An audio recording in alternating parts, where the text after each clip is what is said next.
Hi friends, నా పేరు Surendra. Welcome back to my channel. Yes, morning లేచినప్పటి నుంచి చాలా బిగ్ బాస్ ఫాలో అయ్యే పేజెస్ ఏదైతే ఉన్నాయో, సో కొన్ని లీక్డ్ అప్డేట్స్ నడుస్తున్నాయి. ఏంటంటే బిగ్ బాస్లో ఉండబోయేది ఇల్లే ఆల్రెడీ ఫైనలిస్ట్ అయ్యారు అని. ఒక దాంట్లోనేమో 4 పేర్లు వచ్చాయి, ఇంకో దాంట్లో ఒక పేరు వస్తుంది. మొత్తం ఓవరాల్గా ఒక 5 పేర్లు అయితే వస్తున్నాయి. ఓకేనా? ఈ 5 పేర్లు ఏంటి, ఎవరెవరి అంటే, సో హరిత హరీష్, మర్యాద మనీష్, డిమాండ్ పవన్, శ్రీజ అండ్ ప్రియా. వీళ్ళ 5గురు వెళ్ళబోతున్నారు. వీళ్ళ 5గురు ఆల్మోస్ట్ ఫైనల్ అయ్యారు అనేది వస్తుందన్నమాట. So why only these 5? ఒకవేళ అది నిజమైతే, ఓకే, ఒకవేళ వాళ్ళ 5గురు కానీ సెలెక్ట్ అయ్యి వాళ్ళ 5గురు వెళ్ళే పని అయితే వీళ్ళ 5గురే ఎందుకు అనేది ఈ వీడియోలో మాట్లాడుకుందాం. మిగిలిన వాళ్ళంతా ఇది కాదా, అసలు మిగిలిన వాళ్ళ కంటికి కనిపించలేదా, ఏం జరుగుతుందిరా, అసలు ఏంటి అరాచకం అనే వాళ్ళందరికీ సో నేనేమనుకుంటున్నానో చెప్తా. ఒకవేళ వీళ్ళ 5గురే వాళ్ళ ఫైనల్ సెలక్షన్ క్రైటీరియా అయితే. దానికంటే ముందు వీడియోస్ నచ్చుతుంటే ఒక లైక్ కొట్టి స్టార్ట్ చేయండి. ఎస్, ఫస్ట్ గర్ల్స్ విషయానికి వస్తే శ్రీజ అన్డౌటెడ్లీ ఈ అమ్మాయి టాప్లో ఉంది. ఈ అమ్మాయి ఖచ్చితంగా వెళ్తుంది. ఈ అమ్మాయి వెళ్ళకపోతే ఇంకా అక్కడ వెళ్తే ఆశ్చర్యపోవాల్సిన అవసరం ఏం లేదు, వెళ్ళకపోతే ఆశ్చర్యపడాలి. సో నేను చెప్పిన ఈ 5గురు కొన్ని పేజెస్లో అయితే ఈ అమ్మాయి పేరు ఇంకా రాలా, 4 పేర్లే వస్తున్నాయి. బట్ 100% ఈ అమ్మాయి కూడా వెళ్తుంది అనేది మనకున్న కొంచెం వేరే పేజ్ కానీ వేరే నుంచి చూస్తుంటే తెలిసిన అప్డేట్ అనమాట. అయితే ఇక్కడ శ్రీజ వెళ్ళటానికి రీజన్స్, ఫస్ట్ నుంచి ఆ అమ్మాయి పెర్ఫార్మెన్స్ కన్సిస్టెంట్. ఫిజికల్ టాస్క్ అయినా మెంటల్ టాస్క్ అయినా ఏ టాస్క్ అయినా కొంచెం ఇది బాగానే ఆడుతుంది. సో నిన్న కూడా ప్రియా ఈ అమ్మాయి విషయంలో నోరు జారినప్పుడు శ్రీజ కొంచెం గట్టిగానే ఇచ్చి ఉండాల్సింది, అంటే ఫైట్ అయితే బాగుండేది. కానీ ఆ అమ్మ ఎందుకు కామ్గా ఉంది అంటే, అంతకు ముందు జరిగిన ఎపిసోడ్లో, ఆ చెత్త ఎపిసోడ్లో కొంచెం ఆ అమ్మాయికి నెగిటివ్ రావటం, ఇంకెందుకు మాట్లాడాలి, అప్పటికే డౌన్ ఉండటం, ఇవన్నీ రీజన్స్. ఇన్సైడ్ అప్డేట్ ఏంటంటే, సో ఆల్రెడీ ఎపిసోడ్ అయిపోయింది కాబట్టి చెప్తున్నా, ఫ్యూచర్ ఎపిసోడ్ ఏది చెప్పేవాడిని కాదేమో. ఆ చెత్త ఎపిసోడ్ ఏదైతే ఉందో మాప్ పెట్టి తుడిచేది, దాంట్లో రచ్చ చేసిందంట శ్రీజ. యాక్చువల్గా మనకు చూపించింది కొంచెమే, కానీ చాలా చాలా జరిగిందంట అక్కడ. అంటే ఆ చెత్తని ఎట్టంటే అట్టు వేసేయటము, అసలు ఎస్ నేను మా ఇంట్లోనే ఇలాగానే వేస్తానంటము, ఆ మాట కాకుండా అసలు ఎట్లంటే అట్లా చెత్తని వేసి అట్లా చేసిందంట. సో అమ్మాయి పాపం అంత డల్గా ఉండటానికి కారణం అదే. ఆ రోజు అందరిని అరవటము, జడ్జెస్ బాగా ఆడేవాళ్ళు కూడా ఆడలేకపోయారంటాము, అసలు ఎవరు నచ్చలేదంటాము. తర్వాత వచ్చి ముందుగానే నిన్న చూస్తే అందరికంటే ముందు శ్రీజానే లేచి తనంతటిగా తనే సారీ చెప్పి, నేను అలా చేసి ఉండాల్సింది కాదు, నేను ఆ మాట కూడా అని ఉండాల్సింది కాదు, నేనైతే మా ఇంట్లో మా పక్కింట్లో అయితే చెత్తేస్తానని ఇట్లా జరిగింది కదా. యాక్చువల్ ఎపిసోడ్లో చాలా జరిగిందంట. అదొకటి ప్రాబ్లం. అందుకే ఆ అమ్మాయి కొంచెం డల్ ఉందేమో. బట్ అది మినహాయిస్తే ఎక్సలెంట్గా ఆడింది. నిన్న కూడా చాలా బాగానే ఆడింది. సో శ్రీజ ఖచ్చితంగా ఉంటుంది, ఉండాలి. సో శ్రీజాని పిక్ చేస్తారు. మోర్ ఓవర్ ఓటింగ్ పరంగా కూడా బాగుంది అమ్మాయికి. ఓకే, జడ్జెస్ సెలక్షన్ కొంత, ఓటింగ్ కొంత కదా, ఓటింగ్ పరంగా కూడా బాగుంది. ఓకే, సో శ్రీజ సెలెక్ట్ చేస్తారు. నెక్స్ట్ ప్రియాని ఖచ్చితంగా సెలెక్ట్ చేస్తారని గత 4-5 ఎపిసోడ్ నుంచి నాకు అనిపించింది. బిగ్ బాస్ ఇస్తున్న స్క్రీన్ ప్రెజెన్స్ కానీ, బిగ్ బాస్ ఆ అమ్మాయికి ఇస్తున్న ఇది కానీ. మోర్ ఓవర్ ఇక్కడ కానీ నువ్వు చూసుకుంటే ఇక్కడ 8 మంది అమ్మాయిలు ఉన్నారు. శ్రీజ గ్యారెంటీ ఉంటుంది. శ్రీజ ఎక్సెప్షనల్ కేసు, శ్రీజ ఖచ్చితంగా ఉంటుంది. శ్రీజ కాకుండా ఇంకెవరున్నారు, 7గురు ఉన్నారు. ఆ 7గురు ఎవరెవరు? ప్రియా, అనూష, అండ్ దెన్ దివ్య నిఖిత, ఆ తర్వాత కల్కి, దాలియా, శ్రేయ, ఇంకొకరెవరు శ్వేత. ఓకేనా, శ్వేత, వీళ్ళు. సో 7గురితో పోల్చుకున్నప్పుడు ప్రియా అనే అమ్మాయి మిగిలిన వాళ్ళతో, ఇప్పుడు ఈ అమ్మాయితో కంపేర్ చేసినప్పుడు తక్కువ అయిద్దేమో. ఎవరితో? ఓటింగ్ పరంగా కానీ, జనాల్లో ఇదిగా పెర్ఫార్మెన్స్ పరంగా కానీ ఒక శ్రీజతో పోల్చుకున్నప్పుడు మాత్రమే ప్రియా తక్కువ అయింది. ఓవరాల్గా ఎంతవరకు జరిగింది దాన్ని బట్టి చూస్తే. కానీ మిగిలిన వాళ్ళతో పోల్చుకున్నప్పుడు ప్రియాని దివ్యనిగిత్తితో కంప్లీట్ చేసినా ప్రియాని బెస్ట్ కదా అనిపిస్తుంది. ప్రియాని శ్వేతతో కంప్లీట్ చేసిన, ప్రియాని అనూషతో కంప్లీట్ చేసిన, ప్రియాని దాలియాతో చేసిన, ప్రియాతో కల్కి చేసిన, ప్రియా ఎవరితో చేసినా ఈ అమ్మాయి పర్వాలేదు కదా అన్నట్టే అనిపిస్తుంది. నిన్న కూడా చూడండి, నిన్న పెట్టింది టాస్క్లు అయినా అసలు మామూలుగానే తిను చాలా యాక్టివ్ ఉంటుంది. ఎవరు? శ్రీజ. అటువంటి శ్రీజ మీదనే ఇప్పుడు ప్రియా గెలిచిన 2 టాస్కులు కూడా శ్రీజ తప్పు చెప్పిన టాస్కులు అవుతాయి చూడండి. సో ఏది టై బ్రేక్ పడ్డప్పుడు ఆ అమ్మాయికి పోటీ పడేది ప్రియా శ్రీజతోటే. ఏది ఆ పవర్ గ్లాస్ అద్దాలు ఏంటి అనే చోట పవర్ చూపించింది కదా అక్కడ. ఇంకో టాస్క్ అదే ఫేక్ జుట్టు ఎవరు అదేదో సమ్ ఇస్తారబ్బా, దాంట్లో ఫేక్ జుట్టు ఎవరు ఒరిజినల్ జుట్టు ఎవరో సంథింగ్, దాంట్లో కూడా శ్రీజ రాంగ్ చెప్తే ఈ అమ్మాయి కరెక్ట్ చెప్తే అంటే సో అమ్మాయి ఎటు టాస్క్ చిన్నదైనా సరే ప్రూవ్ చేసుకుంది. కొంచెం లీడర్షిప్ క్వాలిటీలో కూడా ఆ అమ్మాయి ఏంటి, ఆ అమ్మాయికి ఒకసారి అవకాశం వచ్చినప్పుడు చూడండి, ఈ అమ్మాయి గేమ్ని కానీ చూస్తే మీరు అసలు ఆడినప్పుడేమో ఓట్ అప్పీల్ చేసింది. రీజన్ ఏంటి, ఆల్రెడీ ఆ టీంలో ఉండే వాళ్ళందరికీ ఓట్ అప్పీల్ వచ్చింది, నాకు రాలేదు కాబట్టి. ఈ అమ్మాయికి ఆల్రెడీ ఒకసారి వచ్చాక రెండోసారి లీడర్ అయ్యాక ఇప్పుడు నువ్వు ఎవరికి ఇస్తున్నావు అంటే వేరే వాళ్ళకి ఛాన్స్ ఇస్తాను, నాకంటే వాళ్ళు బాగా ఆడారు కదా అన్నట్టు నేను కూడా వాళ్ళకే ఇద్దామనుకున్నానని. నిన్న బాగా ఆడిన జడ్జెస్ నువ్వు బాగా లేదు గుడ్డులో మెల్లన్నప్పుడు సో క్వశ్చన్ చేయగలిగింది, గుడ్డులో మెల్ల అయితే నాకేం అవసరం లేదని. సో ఇటువంటి రకరకాల భిన్న కోణాలు ఉన్నాయి ఈ అమ్మాయిలు. సో మోర్ ఓవర్ మిగిలిన వాళ్ళు ఎవరితో కంపేర్ చేసుకున్నా ఎక్సెప్ట్ శ్రీజ ఈ అమ్మాయి బెస్ట్ అనే ఒపీనియన్కి జనాలు వస్తున్నారు కాబట్టి ఓటింగ్ పరంగా కూడా ఈ అమ్మాయికే ఎక్కువ ఉంది లేడీస్లో. సో ఈ అమ్మాయిని తీసుకున్నారు. ఈ అమ్మాయి మార్చుకోవాల్సిన విషయాలు కూడా కొన్ని ఉన్నాయి. మార్చుకోవాల్సిన విషయాలు ఏంటంటే సో మాట ఇప్పుడు ఆర్గ్యుమెంట్ అవసరమే, ఒక రేంజ్కి దాటి ఆర్గ్యుమెంట్ వెళ్ళిందనుకో మాటలు అక్కడ నువ్వు ఏ రేంజ్కే నీళ్ళు ఆర్గ్యుమెంట్లు, కానీ నోటి నుంచి వచ్చే మాట చాలా ఇంపార్టెంట్ బిగ్ బాస్లో. సో అది నిన్ను వెంటాడుతూనే ఉంటుంది సీజన్ అయిపోయేదాకా, శత్రువులకు ఒక ఇదైపోద్ది అనమాట. అమ్మాయి నిన్నేమనింది, సో అసలు నువ్వు చాలా అసలు ఒక హ్యూమన్గానే ఫెయిల్డ్ అన్నట్టు, ఒక పర్సన్గానే ఫెయిల్డ్ అన్నట్టుగానే అంటుంది. సో ఎదుటోల్ని కించపరచడానికి నువ్వు ఎంత దూరమైన వెళ్తావు, అది గేమ్కు సంబంధించిన విషయం. సో అది ఆయన అంటాడు ఏమంటాడు అది ఓకే, అసలు ఒక పర్సన్గానే ఫెయిల్యూర్ హ్యూమన్గానే ఫెయిల్యూర్ అనేది పెద్ద మాట. హరీష్ని అంటాడు చూడు, అది తప్పు. ఇక్కడ ఇటువంటి చీప్ గేమ్స్ ఆడను అంటది, అది కూడా పెద్ద మాట. ఎందుకంటే నువ్వు గేమ్ అన్నాక ఆ చిన్నదే అలా ఉంటే మా బిగ్ బాస్లో బోల్డెన్ని గేమ్స్ పెడతాడు, తోసుకోవాలి అసలు రక్కోవాలి, ఒక దాంట్లో ఒక చిన్న దీంట్లోకే ఒక 10 మందిని వెళ్ళమంటాడు, అప్పుడు తోసేస్తుంటారు. ఎందుకంటే వాళ్ళు ఇది అది వాళ్ళు గెలవాలని. సో ఇక్కడ నా ఆన్సర్ కరెక్ట్ అయినప్పుడు నాకు ఎవరు రాకూడదు, నాకు చాలా ఫ్రీ స్పేస్ ఇవ్వాలి, నాకు ఓసీడీ ఎక్కువ లేకపోతే నాకు ఇంకోటి ఎక్కువ, నేను వెళ్ళేటప్పుడు నాకు ఎవరు అడ్డుండకూడదు అంటే అది కుదరదు. అటువంటి చోట్ల ఫెయిల్ ఈ అమ్మాయి. సో ఖచ్చితంగా కొన్ని పాజిటివ్స్ ఉన్నాయి, కొన్ని నెగిటివ్స్ ఉన్నాయి, కానీ పాజిటివ్స్ నెగిటివ్స్ని డామినేట్ చేసినాయి ప్రియా విషయంలో. సో ఖచ్చితంగా ఈ అమ్మాయి ఉంటుంది. ఈ అమ్మాయి ఉండడానికి రీజన్ ఇది. ఓకే, ఎటు తిరిగి లేడీస్లో ఇద్దరు ఉండాల్సి వస్తే వీళ్ళిద్దరే, నాకు అనిపించింది కూడా వీళ్ళిద్దరే. Okay sure.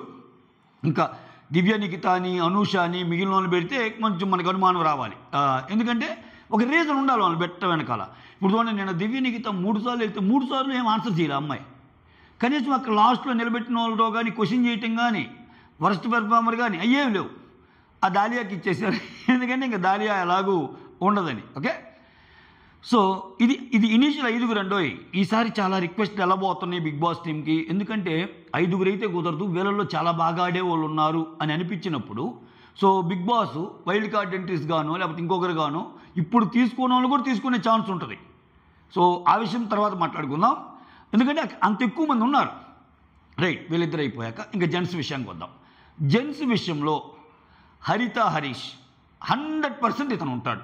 అసలు ఫస్ట్ డే నుంచి ఇతని ఎంట్రీనే ఒక సంచలనం. ఇతను ఏకంగా కంటెస్టెంట్స్తో దిగలేదు, ఏకంగా జడ్జెస్తోనే దిగాడు. జడ్జెస్తోనే దిగి బిందు మాధవితోనే వరస్ట్ అనిపించుకొని బిందు మాధవితోనే బెస్ట్ అనిపించుకున్నాడు ఇతను. ఆ తర్వాత కొన్ని నిజాలు ఒప్పుకుంటున్నాడు. ఇతను ఉంటే షోలో హీట్ అయితే పెరుగుద్ది అనే ఒక ఇంపాక్ట్ ఇది క్రియేట్ చేశాడు. ఖచ్చితంగా హరీష్ అనే పర్సన్ బిగ్ బాస్ షోలో ఉంటే ఇప్పుడు ఎదుటోళ్ళు సెలబ్రిటీలా ఇంకోరా పక్కన పెడితే ఇతను వాయిస్ అయితే ఉంటుంది. దాని ద్వారా నామినేషన్స్లో విపరీతంగా గొడవలు ఉంటాయి. నామినేషన్ ఇప్పుడు బిగ్ బాస్కి ప్రాణమే మండే ఎపిసోడ్. బిగ్ బాస్కి ప్రాణం మండే ఎపిసోడ్లో ఎటువంటి వాళ్ళు కావాలా, గట్టిగా మాట్లాడే వాళ్ళు కావాలా. ఇది కూడా ఒక మంచి సెలక్షన్ క్రైటీరియాలో ఒక భాగం ఇది. ఇటువంటి వాళ్ళని తీసుకోవటానికి కానీ జనాలకు కూడా ఏం చూస్తారు, ఓడి ఖాళీగా ఉంటే ఎట్లా వస్తుంది కంటెంట్. సో హరీష్ ఖచ్చితంగా ఉంటాడు అనేది ఇది. ఆయన షో ఫస్ట్ డే రోజు అంత త్యాగం చేసేస్తే గుండు గీసుకొని, సో ఆయన గుండు వేస్ట్ కానీయరు జనాలు. మోర్ ఓవర్ ఆయనకి మాట్లాడే తత్వం కొంచెం తెలుసు. ఇంకోటి ఏంటంటే ఆయన పదే ఇంతవరకు వచ్చిన కామనర్స్ కంటే నేను అసామాన్యుణ్ణి, వాళ్ళందరూ వేరు, నేను అసలు ఎందుకు నేను నాలాంటి ఉండాలో నేను చెప్తాను అంటున్నాడు అన్ని ఇంటర్వ్యూల్లో. ఓకే, సో ఖచ్చితంగా ఇతను కూడా ఉంటాడు, ఇది కూడా ఎక్స్పెక్టెడే. నెక్స్ట్ ఇద్దరు, ఒకరు డిమాండ్ పవన్, ఒకరు మర్యాద్ మనీష్ స్టార్టింగ్లో ఇంపాక్ట్ క్రియేట్ చేసిన ఈ మధ్య కాలంలో ఇతన్ని ఫోర్స్ఫుల్గా జడ్జెస్, అంటే ఇతను పీపుల్స్ క్యాండిడేట్ అనే కంటే జడ్జెస్ క్యాండిడేట్ అనేది కొంచెం, ఎందుకంటే ఇక్కడ నిన్న చూడండి, నిన్న ఆయన ఒక దాంట్లో కరెక్ట్గా చెప్పాడు, ఇంకో దాంట్లో తప్పు చెప్పాడు. సో పెద్దగా పెర్ఫార్మెన్స్ చేసింది ఏం లేదు. మీరు గమనిస్తే ఆ షూ విషయం ఉంది కదా, సో రియల్ ఆఫ్ ఫేక్ అని షూ విషయంలో దాలియా ఎలా ఉందో ఇతను కూడా అలానే అంటాడు. స్టార్టింగ్లో ఇతను కూడా అలానే అంటాడు, సో ఫేక్ ఏది రీలేదని. ఎప్పుడైతే నవదీప్ వచ్చి ఆ కాలుకి షూ వేసుకుంటా ఉండగానే ఇంక కొంచెం ఉంటుంది కదా వాళ్ళకి ఐడియా, ఓకే సైజ్ అంటాడు. సో అది ఆయనకి హింట్ ఇవ్వటానికే అట్లా చేశారా ఏంటి, ఇటువంటి చూసినప్పుడు డౌట్ వస్తుంది. ఓకే, సో మొత్తానికి ఆయన గత 2-3 ఎపిసోడ్ నుంచి కార్నర్ అవుతున్నాడు. అది కావాలని కార్నర్ చేస్తున్నారా లేదంటే ఆ కార్నర్లో కూడా నెగిటివిటీలో కూడా పాజిటివిటీ అనమాట. నిన్న బిందు గారు వేసిన ఒక డైలాగ్ ఏంటంటే, నీకు మోరల్స్తో ఆడాలని చూడకు, చాలా మోరల్స్ ఎథిక్స్తో ఆడుతున్నావు కాబట్టి నిన్ను నువ్వు కోల్పోతున్నావు, సో ఆడు అన్న చెప్పటం వల్ల నువ్వు చాలా మంచి మోరల్స్ ఉన్న వ్యక్తి అని చెప్పకనే చెప్పినట్టు. సో ఆయనకి అనిపించింది చెప్పేస్తున్నాడు. అంటే ఇప్పుడు ఆయనేమి ఎవరిని బాధ పెట్టకుండా ఉండాలి, లేకపోతే బిగ్ బాస్ షో అనే జస్ట్ షోనే రిలేషన్స్ ముఖ్యం అట్టేం లేడు కదా. శ్వేత తప్పు ఉంది చెప్పేశాడు, నువ్వు యాక్ట్ చేసావు ఇదంతా ప్రీ ప్లాన్ అని, లేకపోతే నువ్వేమాడావు అని డిమాండ్ పవన్ అన్నాడు అంటున్నాడు కదా బాగానే. ఇంకక్కడ మోరల్స్ ఏంది నాకేం అర్థం కాల. మీకు అర్థమైతే కమెంట్ చేయండి. ఓవరాల్గా షో చూస్తున్న వాళ్ళకి ఇతను ఖచ్చితంగా ఉంటాడు అనేది అందరికీ అర్థమైపోద్ది. బిగ్ బాస్ రెగ్యులర్ వ్యూవర్స్కి మాత్రం ఇతను ఉండొచ్చు, ఎందుకంటే బిగ్ బాస్ ఆ రకమైన కంటెంట్ ఇస్తున్నాడు, స్కోప్ ఇస్తున్నాడు. నేనేమనుకుంటున్నా అంటే వై దీస్ 5 అని పెట్టే కదా, ఎందుకు ఇలా 5 అంటే ఇతని వల్ల ప్రాబబ్లీ ఇతను చాలా తెలివైనోడు, ఫోర్బ్స్ 30 కంటెస్టెంట్, కొన్ని కోట్ల టర్న్ ఓవర్ ఉన్న ఫ్యాక్టరీ, కొన్ని కోట్ల టర్న్ ఓవర్ ఉన్న ఒక కంపెనీని ఇచ్చేస్తున్నాడు. ఇవన్నీ ఉన్నప్పుడు నార్మల్ రెగ్యులర్గా ఉండే వాళ్ళతో ఇతని బిహేవియరల్ ఆస్పెక్ట్స్ ఎలా ఉంటాయి. సో ఏదైనా గొడవ జరిగినప్పుడు ఇతను దీంతో పాటు గొడవ వేసుకుంటున్నాడు మెయిన్. ప్రాబబ్లీ దానివల్ల కంటెంట్ వస్తుందని బిగ్ బాస్ టీం నమ్ముతుందేమో. సో ఇప్పుడు మంచి వాళ్ళు అవటం వేరు, బిగ్ బాస్కి కంటెంట్ రావటం వేరు. కంటెంట్కి ఉపయోగపడే వ్యక్తే కాదా అని చూసినప్పుడు ఇతను బెస్ట్ బెట్ అనిపించుండొచ్చు అనేది నా ఇది. ఓకే, సో ఆ కోటాలో ఏమన్నా ఆయన తీసుకున్నారేమో, అందుకనే ముందుకి తోస్తున్నారు. రేపు వచ్చే సెలబ్రిటీస్ కూడా ఇతన్ని కొంచెమా నువ్వు తోప నువ్వంతా ఇదా అన్నప్పుడు వాళ్ళకి ధీటుగా ఆన్సర్ చేయగలగాలన్నా, వాళ్ళకి ధీటుగా లాజికల్ పాయింట్స్ పెట్టాలన్నా ప్రాబ్లీ ఇతనైతే పెడతాడు, కామనర్స్ నుంచి ఇతను పెట్టగలడు అనే నమ్మకం ఏమైనా ఆయన మీద ఉందేమో. ప్రాబ్లీ అందువల్ల ఇతని సెలక్షన్ జరిగిందేమో అని నేను అనుకుంటున్నా. డిమాండ్ పవన్ అసలు ఇది ఆశ్చర్యానికి గురి చేసిన ఒక ఇది. అంటే ఇప్పుడు నేను చెప్తున్న పేర్లన్నీ లీక్డ్ అప్డేట్స్ నుంచి వచ్చినాయి అండోయ్. సో డిమాండ్ పవన్ అనే అతను ఉన్నాడు ఆల్రెడీ. ఇతను బిగ్ బాస్కి వెళ్ళే ఫైనల్కి ఈరోజు 31 కదా, ఇంకా గట్టిగా 7వ తేదీ అంటే ఇంకా 4-5 రోజులు ఉంది. ఈ 4-5 రోజుల్లో ఖచ్చితంగా ఇంకా ఇక నుంచి వచ్చే లీక్డ్ అప్డేట్స్ అన్నీ ఎంతో కొంత నిజం ఉంటేనే వస్తాయి. అయితే demand Pawan why demand Pawan అన్నప్పుడు విపరీతమైన, అంటే ఇక్కడ చూడండి, అక్కడ ఓటింగ్ చూసుకుంటే పవన్ కళ్యాణ్ చిత్తరపిడికలాగా దుమ్ము లేపుతున్నాడు. షకీబ్ ఫస్ట్ దుమ్ము లేపాడు, తర్వాత చతికిలు పడ్డాడు. కానీ షకీబ్ ఫస్ట్లో ఉన్నప్పుడైనా, పవన్ కళ్యాణ్ ఫస్ట్లో ఉన్నప్పుడైనా ఓటింగ్లో ఈ సెకండ్ పొజిషన్ అనే మాత్రం సెకండ్ ఆర్ థర్డ్లో డిమాండ్ పవన్ ఉంటున్నాడు. సో ఓటింగ్ బాగా పడుతుంది ఆయనకి. ఓటింగ్ బాగా పడటంతో పాటు ఇతన్ని ఎందుకు తీసుకుంటారంటే నాకు అనిపిస్తుంది ఇతన్ని ఏదో ఒక ట్రాక్ వాడతారేమో అనిపిస్తుంది అబ్బా నాకు. అంతకు మించి నాకేం కనపల్లా. అంటే ఓవరాల్ ఎపిసోడ్ చూసిన వ్యక్తిగా వస్తున్నా. ఆయన ఎంట్రీ రాగానే hey you are cute boy అని చెప్పి శ్రీముఖి ఆ బొగ్గబొట్టుకొని అంటాం. ఆ తర్వాత ఆయన కథ చెప్పమన్నప్పుడు నేను ఒక చోటుకి వెళ్తే, ఒక ఫ్రెండ్ ఇంటికి వెళ్తే 2 అమ్మాయిలు వచ్చి నన్ను హగ్ చేసుకున్నారు, కిస్ చేసుకున్నారు, నాకు కొంచెం బటర్ఫ్లైస్ వచ్చినాయి అని అంటాం. సో ఈ యాంగిల్స్ అన్నీ చూస్తుంటే ఇతనితో ఏదో ట్రాక్ నడిపిస్తారేమో.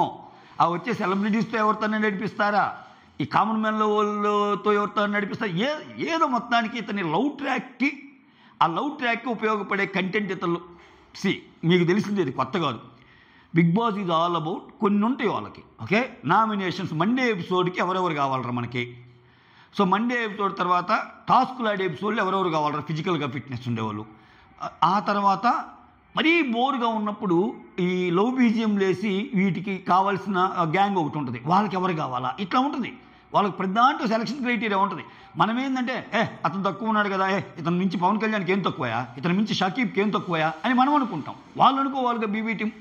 సో నువ్వు నేను ఎంత గోషపడినా, ఎంత రొప్పు వచ్చేటట్టు మాట్లాడినా నీ డిస్సాటిస్ఫాక్షన్ని, నీ డిస్ప్లెజర్ని ఎక్స్ప్రెస్ చేయగలవు తప్పితే ఫైనల్గా వాళ్ళు అనుకునే వాళ్ళే వెళ్తారు.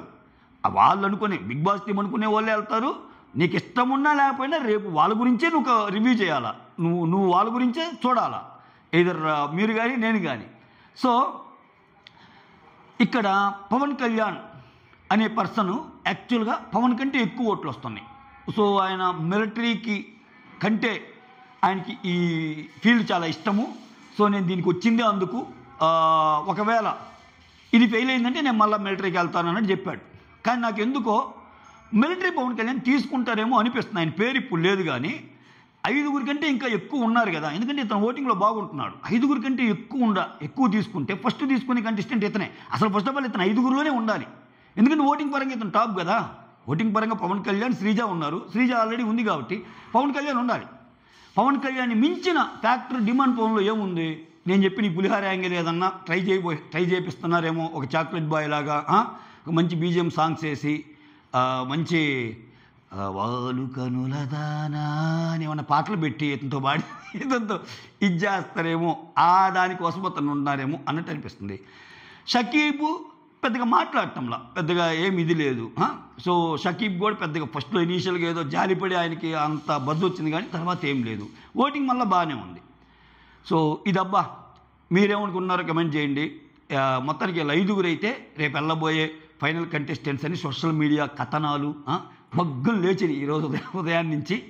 దాని మీద వీడియో చేయాలనిపించి నా థాట్ ప్రాసెస్ ఏంటి, వీళ్ళు ఎందుకు అనుకుంటున్నారు. కొంతమంది నిజంగానే, కొంతమంది వాళ్ళ సెలక్షన్తో పాటు ఈక్వల్గా మనం కూడా వీళ్ళు ఉండాలని అనుకునే వాళ్ళు ఉన్నారు. శ్రీజ లాంటి వాళ్ళు, హరీష్ లాంటి వాళ్ళు.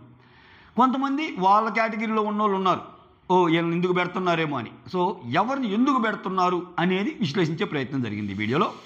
సో యాజ్ యూజువల్ వీడియోస్ నచ్చితే ఒక లైక్, మీ లైకే నా వీడియోస్ని ముందుకు తీసుకెళ్ళగలవు. That's all. Thank you so much. Signing off, మీ సురేంద్ర.